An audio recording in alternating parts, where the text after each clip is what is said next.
السلام علیکم ورحمۃ اللہ وبرکاتہ۔ یہ ہے وہ مسجد جسے مسجد جعرانہ کہا جاتا ہے۔ اس مسجد کی تاریخ کے بارے میں آتا ہے اور اس جگہ کے بارے میں جو لکھا گیا ہے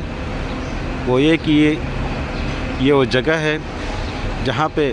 اللہ کے رسول صلی اللہ علیہ وسلم نے غزوہ حنین میں فتح کے بعد ان کے قیدیوں کو اور ان کے جانوروں کو لا کر کے یہاں پہ اکٹھا کیا۔ تاریخ میں آتا ہے کہ اللہ کے رسول صلی اللہ علیہ وسلم نے غزوہ حنین میں فتح کے بعد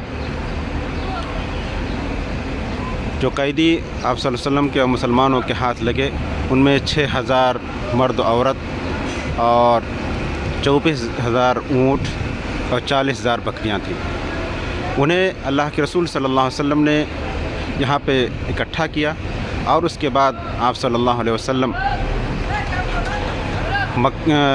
طائف فتح کرنے کے لیے گئے۔ تقریباً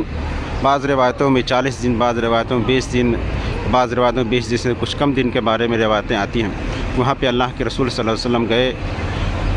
اور وہ لوگ قلعہ بند ہو گئے۔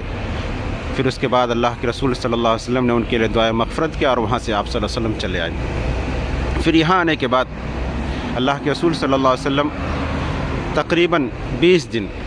یعنی مکمل 20 دن نہیں بلکہ 20 دن سے کچھ کم، اللہ کے رسول صلی اللہ علیہ وسلم یہاں پہ رہے، جعرانہ میں قیام کیا اور اس ٹھہرے رہے، آپ نے غنیمت تقسیم نہیں کیا، اس امید کے ساتھ کہ طائف والے آئیں اور اپنا مال غنیمت لے کے چلے جائیں، ان کا جو اپنا مال ہے، ان کے جو اپنے لوگ ہیں ان کو لے کے چلے جائیں، لیکن وہ لوگ نہیں آئے، جس کی وجہ سے آپ صلی اللہ علیہ وسلم نے ان کے جو قیدی تھے، ان کو جو قید کیا تھا، ان کے لوگوں کو اور ان کے جو جانور تھے ان تمام کے تمام کو مسلمانوں میں تقسیم کر دیا۔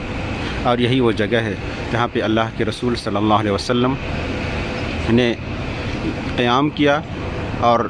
صحابہ کرام آپ کے ساتھ رہے اور آپ نے صلی اللہ علیہ وسلم نے جانوروں کو تقسیم کیا۔